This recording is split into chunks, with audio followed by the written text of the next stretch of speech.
हरे कृष्णा दोस्तों, welcome back to my YouTube channel. आपका फिर एक बार आपका इस चैनल पर स्वागत है, जिसमें आज हम बैंक रिकन्सिलिएशन स्टेटमेंट के टॉपिक को कवर करेंगे, जिसमें हम जानेंगे कि इसके क्या कॉन्सेप्ट्स हैं और इनके कैसे प्रैक्टिकल क्वेश्चंस को किए जाएंगे। ठीक है, तो सबसे पहले आपको पता होना चाहिए इस चैप्टर को स्टार्ट करने से पहले कि पासबुक और कैश बुक के बारे में, क्योंकि पासबुक जो है बैंक प्रिपेयर करती है और कैश बुक जो है अकाउंट होल्डर प्रिपेयर करता है। अकाउंट होल्डर मीन जिसका वो बैंक अकाउंट है, यानी जिसका वो अकाउंट है। ठीक है, तो इसमें क्या होता है, इसमें क्या है कुछ, इसमें हम इसको इस चैप्टर को करने का मेन रीज़न यही है कि चीज़ों को रिकनसाइल करना मीन्स ठीक करना मीन्स कुछ ट्रांजेक्शन ऐसी हो जाती हैं जो कि कैश बुक में रिकॉर्ड होती हैं बट पासबुक में रिकॉर्ड नहीं होती हैं, और कुछ ट्रांजेक्शन ऐसी होती हैं जो पासबुक में रिकॉर्ड हो जाती है बट कैश बुक में रिकॉर्ड नहीं होती है। एग्ज़ाम्पल एग्ज़ाम्पल क्या है, बिज़नेस के अंदर हमारे बैंक अकाउंट के अंदर किसी कस्टमर ने किसी को गुड्स में बेची थी, तो उस कस्टमर ने डायरेक्टली क्या है मेरे बैंक के अंदर अमाउंट डाल दी है। ठीक है, कोई भी मैंने कोई भी गुड्स बेची किसी कस्टमर को, तो उसने डायरेक्टली क्या है बैंक में अमाउंट डाल दी, बट ऐसा मुझे उसका कन्फर्मेशन नहीं मिला कि मेरे बैंक में अमाउंट आ गई। तो यहाँ पे क्या है, कैश बुक को पता नहीं है बट पासबुक को पता है। तो इसका सीधा सा फंडा यही है कि जो भी डिफरेंस क्रिएट होते हैं ना कैश बुक और पासबुक के बीच में, उनको क्या है, उनको इक्वलाइज़ किया जाता है। जो भी डिफरेंस क्रिएट हुए हैं उनको इक्वलाइज़ किया जाता है कि जिससे कि कोई भी डिफरेंस क्रिएट ना हो। लाइक अकाउंट होल्डर ने क्या है, अपने कोई भी ट्रांजेक्शन हुई उसने अपने बुक्स में रिकॉर्ड कर लिया बट पासबुक में वो उसकी इन्फॉर्मेशन नहीं दी और वो रिकॉर्ड नहीं हुआ पासबुक में, तो क्या है यहाँ पे डिफरेंस क्रिएट हो गया। ठीक है, डिफरेंस क्रिएट हो गया। तो डिफरेंस को हमें यहाँ पे रिकनसाइल करते हैं, डिफरेंस को ठीक करने के लिए हम यहाँ पे इस चैप्टर को हम पढ़ते हैं। ये चैप्टर जो है इसी वजह से आया इसी वजह से आया बिकॉज जो भी हम बिजनेस का ट्रांजेक्शन करते हैं तो कुछ ट्रांजेक्शन ऐसी होती हैं जो कैश बुक में रिकॉर्ड हो जाती हैं बट पासबुक में यानी कि बैंक को इन्फॉर्मेशन ना मिलने के कारण बैंक में जो है नहीं शो आउट होती है, जिससे कि उसमें कुछ बैलेंस में जो है डिफरेंस क्रिएट हो जाते हैं। तो उन बैलेंस के डिफरेंस को ठीक करने के लिए हम बैंक रिकन्सिलिएशन स्टेटमेंट को प्रिपेयर करते हैं। लेट्स सपोज एन एग्जांपल लेते हैं। लाइक किसी कस्टमर ने डायरेक्टली हमारे बैंक के अंदर कोई अमाउंट डिपॉजिट कर दिया है बट उसका कन्फर्मेशन और उसकी जो है इन्फॉर्मेशन हमारे कैश बुक को पता नहीं है। तो हम देखें कि हमारा जो कैश बुक के अंदर है उसकी इन्फॉर्मेशन ना होने के कारण हमारा जो कैश बुक है वो कम दिख रहा है और पासबुक ज़्यादा दिख रहा है। तो यहाँ पे जो डिफरेंस क्रिएट हुए हैं उस डिफरेंस को ठीक करने के लिए ही हम बैंक रिकन्सिलिएशन स्टेटमेंट पढ़ते हैं, यानी कि रिकन्सिलिएशन का मीन्स रिकनसाइल करना, ठीक करना। तो ये चैप्टर जो है इसलिए आया है कि हमें चीज़ों को जो है इक्वलाइज़ करना है और पासबुक और कैश बुक को इक्वलाइज़ करना है, कोई भी डिफरेंस क्रिएट ना हो। अगर कोई भी डिफरेंस क्रिएट होते हैं तो उनको ठीक करना इस चैप्टर में हम सीखेंगे।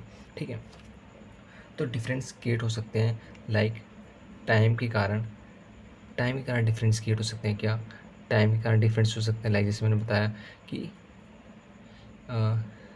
चेक इशू कर दिया किसी ने, जैसे कि हमें अकाउंट होल्डर ने कि चेक इशू कर दिया, check issued but not presented means क्या हुआ, अकाउंट होल्डर ने क्या चेक इशू कर दिया बट चेक जो है इमीडिएटली उसी टाइम क्या है कंप्लीट नहीं होता, क्लियर नहीं होता, उसको टाइम लगता है, 1 दिन 2 दिन या कुछ समय लगता है, जिसके कारण यहाँ पे टाइम का डिफरेंस क्रिएट होने के कारण हमारा जो कैश बुक और पासबुक में जो डिफरेंस क्रिएट हो जाते हैं, तो उसको यहाँ पे रिकनसाइल किया जाता है, नहीं ठीक किया जाता है। ठीक है, तो सबसे पहले हम एक चीज़ और जान लेते हैं। इसमें जो है पासबुक यानी कि बैंक यानी कि बैंक और कैश बुक यानी कि अकाउंट होल्डर। ठीक है, इस AH अकाउंट होल्डर। ठीक है, तो यहाँ पे क्या होता है, फेवरेबल कहें या पॉजिटिव कहें, ठीक है, या अनफेवरेबल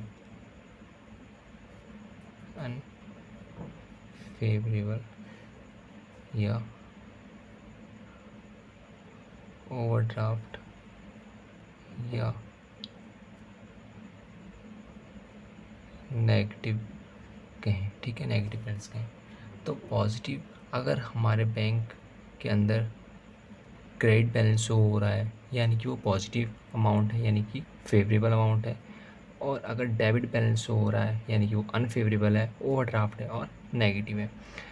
बट कैश बुक में इसका अपोजिट होता है बिकॉज ऑफ एन एसिड, ये एसिड है हमारी, तो एसिड होने के कारण ये क्या है, इसका जो डेबिट बैलेंस होता है वो पॉजिटिव होता है और क्रेडिट बैलेंस जो है वो नेगेटिव होता है। यानी कि जब हमारा कैश बुक डेबिट है, यानी कि वो पॉजिटिव बैलेंस शो आउट कर रहा है, ठीक है, और फेवरेबल शो आउट कर रहा है। बट क्रेडिट यानी अनफेवरेबल, यानी कि नेगेटिव बैलेंस शो आउट कर रहा है, ठीक है। अब हमारे यहीं से चीज़ें स्टार्ट होती हैं। अब एक चीज़ और, इसका सबसे पहले हम फॉर्मेट भी जान लेते हैं। फॉर्मेट,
अगर हमारे क्वेश्चन के अंदर अगर स्टार्टिंग पॉइंट क्या है, अगर कैश बुक है, ठीक है, अगर हमारे क्वेश्चन के अंदर हमें नहीं दिया कि फेवरेबल है या अनफेवरेबल है या नेगेटिव है, पॉजिटिव है या ओवर डॉट, ऐसा कुछ नहीं दिया, कुछ भी नहीं, तो उस टाइम में हम उसको पॉजिटिव बैलेंस ट्रीट करते हैं। लाइक क्या है, बैंक बैलेंस पर पासबुक दे रखा है हमको और कुछ नहीं बोल रहा कि ये कैश बुक है या पासबुक है, ऐसा कुछ नहीं बोल रहा है, तो हम उसको ट्रीट करेंगे पॉजिटिव बैलेंस, ठीक है, पहली बात।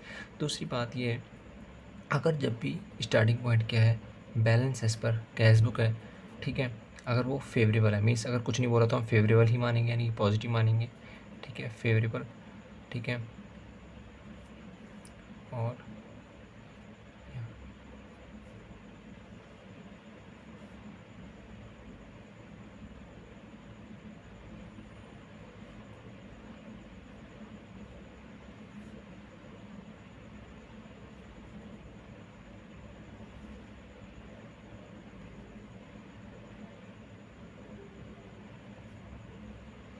अगर हमारा starting point balance as per cash book है, तो उसकी एंडिंग जो है बैलेंस एज पर पासबुक होगी, ठीक है, और वो भी फेवरेबल से। अब अगर एग्ज़ाम्पल ये जो है मेरा 5 लाख रुपए है, क्या 5 लाख रुपए है, और मेरे जो लॉसेस हैं, ये जो लॉसेस हैं वो 4 लाख हैं, क्या 4 लाख है। तो उस टाइम पे यानी कि जो मेरा 1 लाख पॉजिटिव बैलेंस आया, या 1 लाख जो मेरा पॉजिटिव बैलेंस आया, वो क्या होगा, मेरा बैलेंस है इस पर passbook favourable balance. But in case मेरा ये 4 लाख है और ये 5 लाख है, क्या ये 4 लाख है और ये 5 लाख है, तो ये जो मेरा नेगेटिव बैलेंस आया 1 लाख, वो क्या होगा, मेरा ओवरड्राफ्ट हो जाएगा, यानी कि ये अनफेवरेबल हो जाएगा, ठीक है, क्या हो जाएगा, अनफेवरेबल हो जाएगा in case of negative balance. नीचे अब बैलेंस बचता है, तो अगर पॉजिटिव बचता है तो अगर ऊपर फेवरेबल है तो नीचे भी फेवरेबल आएगा। अगर अपोजिट बैलेंस आता है, अगर ये पॉजिटिव है, पॉजिटिव में से ये माइनस करूँगा तो नेगेटिव आंसर आएगा, तो वो अनफेवरेबल बन जाएगा, ठीक है। अब हम चलेंगे केस 2 पे, वो था हमारा केस 1, ठीक है, इसका फॉर्मेट भी सेम होगा, ठीक है।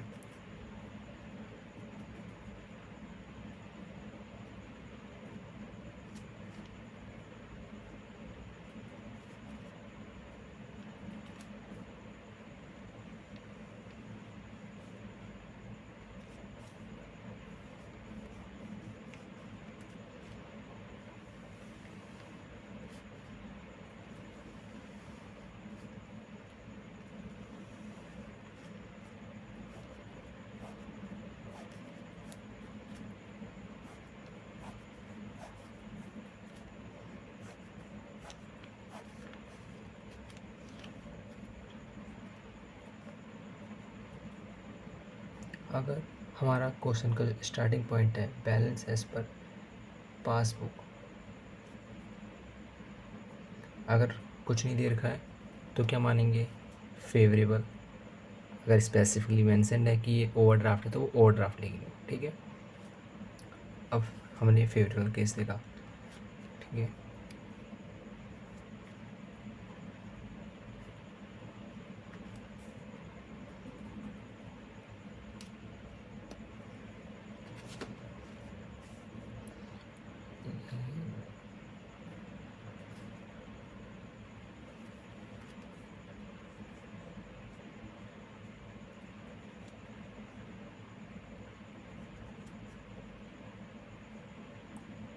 अगर हमारा स्टार्टिंग पॉइंट पासबुक है तो एंडिंग पॉइंट कैश बुक होगा, ठीक है। और ये भी फेवरेबल। बट दोबारा से एग्जांपल देते हैं, ये 5 लाख था और ये 4 लाख था। अगर पॉजिटिव बैलेंस बचा जो ये 1 लाख है तो हमारा उसे भी क्या कहेंगे, कैश बुक का फेवरेबल बैलेंस, ठीक है। अगर पासबुक का फेवरेबल बैलेंस जो है ज़्यादा है, ठीक है, और उसको माइनस करने के बाद जो है हमारा एंडिंग पॉइंट जो है वही पॉजिटिव आ रही है, तो हमारा जो कैश बुक है वही फेवरेबल होगा। बट इन केस ये जो है 4 लाख है और ये 5 लाख है, ये जो 1 लाख रुपये नेगेटिव में आएगा वो हमारा बन जाएगा बैलेंस पर। कैश बुक तो होगा बट ये हमेशा याद रखना, अगर पासबुक स्टार्टिंग पॉइंट है तो कैश बुक हमेशा एंडिंग पॉइंट होगी, अगर कैश बुक स्टार्टिंग पॉइंट है तो पासबुक एंडिंग पॉइंट होगी। अब ये बस अमाउंट में डिफरेंस है, देखो। अब यहाँ पे क्या है, जैसे मैंने पॉजिटिव बताया तो वो फेवरेबल होगा। बट इन केस मेरा जो है 4 लाख है और यहाँ पे 5 लाख, यानी कि 1 लाख रुपये नेगेटिव आया, तो ये फेवरेबल, तो ये क्या हो जाएगा मेरा अनफेवरेबल हो जाएगा। क्या हो जाएगा, अनफेवरेबल हो जाएगा, ठीक है।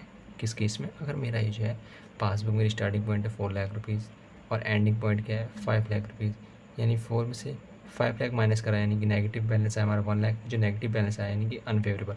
अगर यहीं पे क्या है 5 लाख होता और यहाँ पे 4 लाख, तो 5 में 4 लाख माइनस करेंगे तो 1 लाख जो हमारा पॉजिटिव बैलेंस आता वो भी नीचे फेवरेबल ही आता, ठीक है। क्या, फेवरेबल ही आता, ठीक है। आई होप आपको डाउट्स क्लियर हो रहे होंगे। अगर नहीं हो तो आप एक बार दोबारा से लेक्चर को जो है स्टार्टिंग से देखिएगा, 100% क्लियर हो जाएंगे। अगर फिर भी कोई भी डाउट रहे तो आप कमेंट बॉक्स में पूछ सकते हैं, ठीक है। अब ये हमारा था पूरा कॉन्सेप्ट, कैसे कैसे क्या करना है, ठीक है। अब बैंक रिकन्सिलिएशन स्टेटमेंट के हमने फॉर्मेट देखे, बट इनको प्रिपेयर करने के कुछ मेथड्स हैं, ठीक है। क्या है, कुछ मेथड्स हैं। सबसे पहले बैंक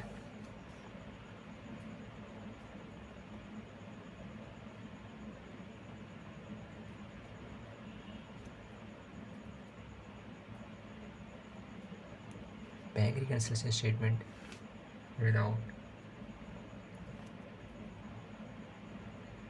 एडजस्टेड कैश बुक और बैंक रिकन्सिलिएशन स्टेटमेंट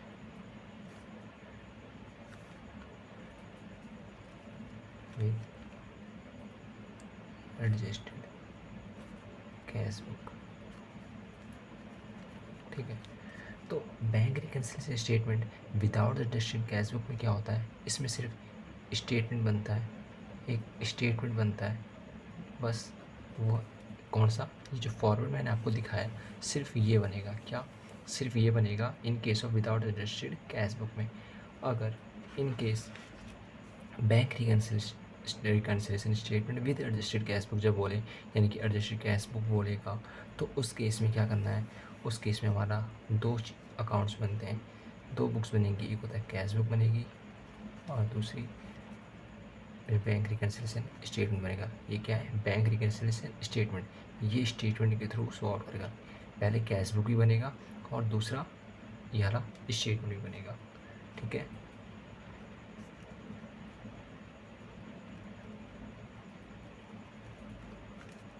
स्टेटमेंट भी बनेगा।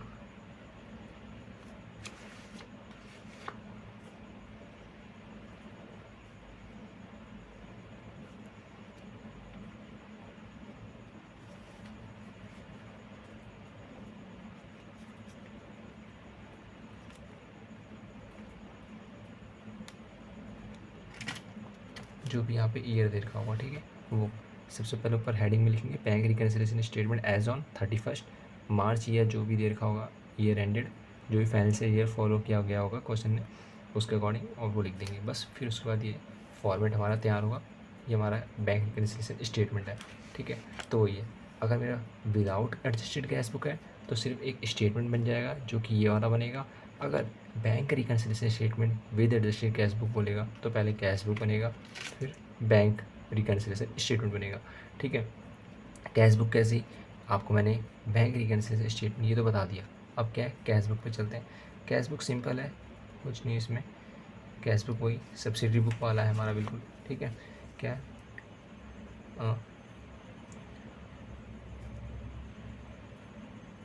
Date particular LF amount, date particular LF amount.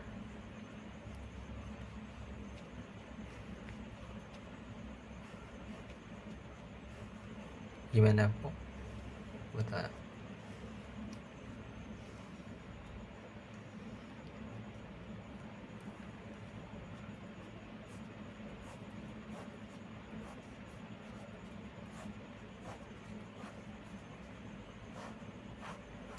Simple, ठीक है।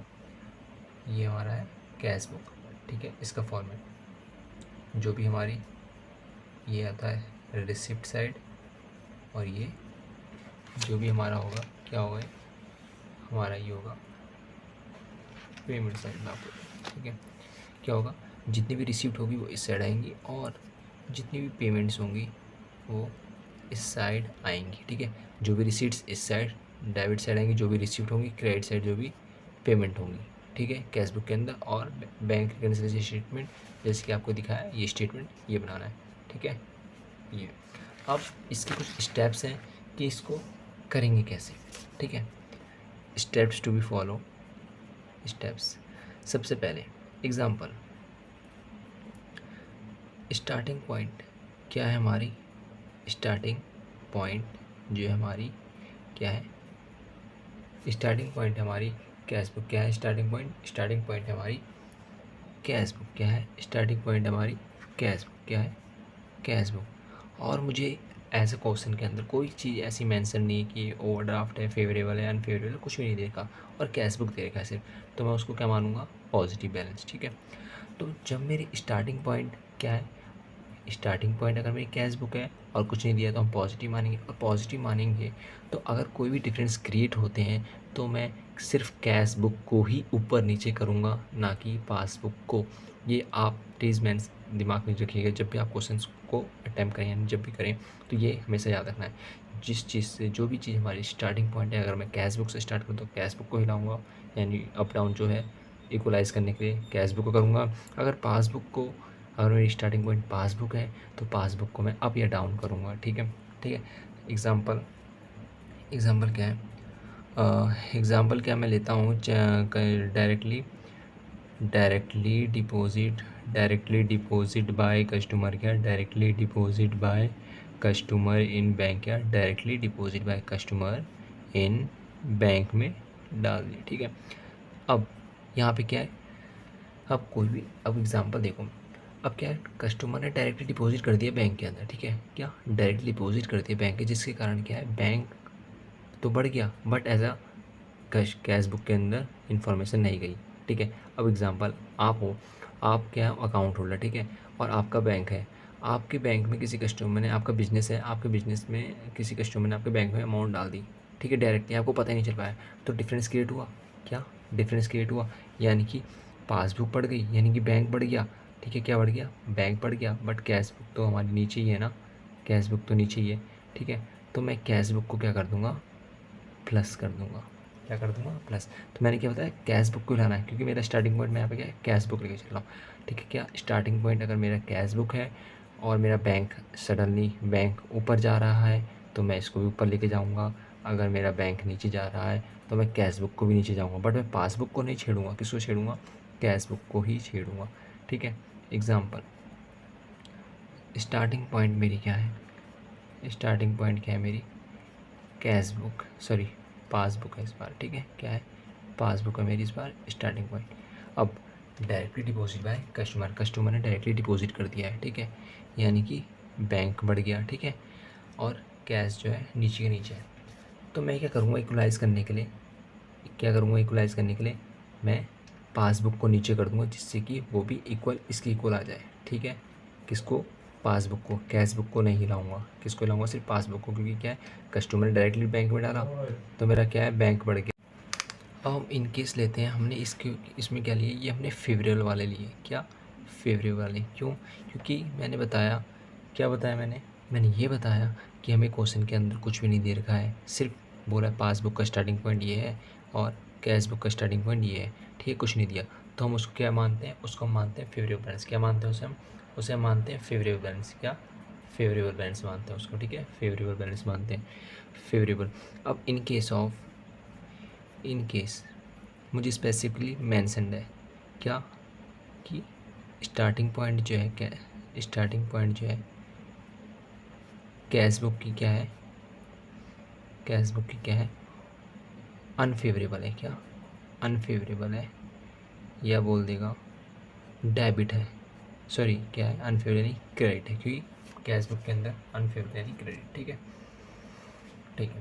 तो उस केस में क्या करना है, क्योंकि ये हमेशा याद रखना, चाहे ओवरड्राफ्ट हो यानी कि सॉरी अनफेवरेबल हो, चाहे कैसा भी अमाउंट हो, अगर वो नेगेटिव है तो ये मैटर नहीं करता कि अगर नेगेटिव हो जा रहा है तो हम कैश बुक को की जगह पासबुक को लेंगे, ऐसा नहीं होगा। अगर कैश बुक स्टार्टिंग पॉइंट है, चाहे ओवरड्राफ्ट हो, चाहे अनफेवरेबल हो, चाहे कैसे भी हो, अगर कैश बुक मेरा स्टार्टिंग पॉइंट तो कैश बुक ही हिलेगा, चाहे वो फेवरेबल हो चाहे अनफेवरेबल हो, ये मैटर नहीं करता। अनफेवरेबल तो बदल जाएगा, ऐसा नहीं होगा। ठीक है, चाहे फेवरेबल हो चाहे अनफेवरेबल हो, cash book starting point cash book ही हमारा अप या डाउन करेगा। ठीक है, अब एग्जाम्पल, अब क्या है, इसी को हम दोबारा एग्जाम्पल पे लेते हैं। डायरेक्टली डिपॉजिट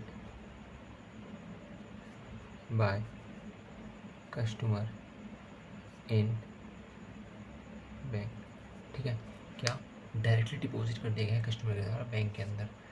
मेरा क्या है, बैंक बढ़ गया, आपको पता है बैंक बढ़ गया।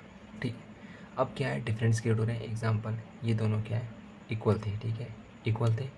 अब यहाँ पे डिफरेंस कैसे क्रिएट हुआ? डिफरेंस ऐसे क्रिएट हुआ, बैंक में किसी बंदे ने, किसी कस्टमर ने डायरेक्टली पैसे डाल दिए तो मेरा क्या है, बैंक बढ़ गया। ठीक है, अब कैश तो नीचे है। क्या? कैश तो नीचे है, कैश नीचे। तो मैं क्या करूँगा, इसको ठीक करने के लिए मैं क्या करूँगा, सिर्फ कैश बुक को ही लाऊंगा। किसको? ये कैश बुक थी और ये पासबुक थी। पासबुक यानी कि बैंक क्या है, बढ़ गया। किसी कस्टमर ने बैंक में पैसे डाला, बैंक बढ़ गया, बट कैश बुक तो नीचे के नीचे ही ना। जब नॉर्मल एंट्री होती तो मैं प्लस कर देता, किसको? कैश बुक को बढ़ा देता। कैश बुक को हिलाऊंगा ना तो मैं कैश बुक को प्लस कर देता। बट ये ओवरड्राफ्ट का केस है। क्या? ओवरड्राफ्ट यानी अनफेवरेबल का केस है। ठीक है, अब अनफेवरेबल केस है तो मैं क्या करूँगा इस केस में, जो मैं नॉर्मल केस होता तो मैं प्लस करता, बट ये ओवरड्राफ्ट है तो मैं क्या कर दूँगा, माइनस कर दूँगा। ठीक है, बस ये समझ लो, अगर मेरा अनफेवरेबल बैलेंस है, चाहे वो बैंक की पासबुक की बात हो चाहे कैश बुक की बात हो, हम सबसे पहले क्या है, फेवरेबल की तरफ जाएंगे, फिर अनफेवरेबल की तरफ, यानी कि पहले बढ़ाएंगे। जैसे पहले हम देखेंगे कि नॉर्मल केस में क्या होता है। नॉर्मल केस में हमने क्या देखा, हमने नॉर्मल केस में देखा कि हमारा जो है बैंक बढ़ गया, और मैं नॉर्मल केस में क्या करता हूँ कि कैश बुक को भी बढ़ा देता हूँ। तो सबसे पहले मैं क्या करूँगा, पासबुक तो हमारी बढ़ गई, कैश बुक को मैं सबसे पहले बढ़ाऊँगा, फिर ये अनफेवरेबल है तो दोबारा से मैं माइनस कर दूँगा। ठीक है, क्या? दोबारा से माइनस कर दूँगा। ठीक है, क्या कहना चाह रहा हूँ मैं बताता हूँ, मैं आपको दोबारा से इसको मैं समझाता हूँ। देखो, अगर हमारा फेवरेबल केस होता, क्या फेवरेबल केस होता, तो हमने देखा कि हमारा जो है पासबुक जो है बढ़ गई थी किसी कस्टमर के द्वारा बैंक में डालने के कारण, और कैश बुक जो है नीचे थी। क्या? कैश बुक जो है नीचे थी, कैश बुक नीचे ही थी, बट मेरा क्या है, तो मैं क्या करूँगा, कैश बुक को क्या करूँगा, मैं कैश बुक को नीचे कर दूँगा। क्या कर दूँगा? कैश बुक को नीचे कर दूँगा मैं। ठीक है, समझ में आ रहा है ना आपको मैं क्या कहना चाह रहा हूँ? ठीक है, इसमें मैंने क्या करा, ये देखो, कैश बुक हमारा यहाँ पे दिख रहा था, ये और ये पासबुक। ठीक है, क्या? ये कैश बुक, ये पासबुक। अब ये पासबुक किसी कस्टमर के बैंक में डायरेक्टली डिपॉजिट करने से पासबुक क्या है, बढ़ गई है, कैश बुक नीचे ही है। तो स्टार्टिंग पॉइंट क्या है, कैश बुक। किसको अप और डाउन करूँगा? कैश बुक को, तो मैं कैश को भी बढ़ा दूँगा। बस ये फेवरेबल केस था। ठीक है, यहाँ पे भी सेम ऐसी था। क्या था कि सेम ऐसे ये था इक्वल, बैंक में किसी कस्टमर ने पैसे डाल दिए, बैंक, ये बैंक है और ये कैश है, बैंक में किसी कस्टमर ने पैसे डाले, बैंक बढ़ गया, और ये था पासबुक, क्या था, पासबुक, और ये कैश बुक। तो मुझे इक्वलाइज़ करने के लिए ये पासबुक स्टार्टिंग पॉइंट है तो सिर्फ पासबुक को हिलाऊंगा, क्या पासबुक स्टार्टिंग पॉइंट है तो सिर्फ पासबुक को हिलाऊँ, तो पासबुक को मैं नीचे कर दूंगा तो दोबारा ये दोनों इक्वल पे हो जाएंगे, फिर एंट्री करेक्ट हो जाएगी। ठीक है, ऐसे ये भी करेक्ट हो जाएगी। ठीक है, ठीक है। Directly deposit by customer in bank. अब यहाँ पे क्या है, अनफेवरेबल में क्या होता है ना, फेवरेबल का अपोजिट हो जाता है। ठीक है, जैसे कि मैंने बताया कि कैश, किसी कस्टमर ने बैंक में पैसे डाले तो बैंक क्या हमारा क्या हो गया था, बैंक बढ़ गया, क्या है, बैंक बढ़ गया। अगर फेवरेबल केस होता तो मैं प्लस करता, बट ये अनफेवरेबल है तो माइनस कर दूँगा। ठीक है, दूसरा केस, इसी को हम एग्जांपल के थ्रू लेते हुए चलेंगे।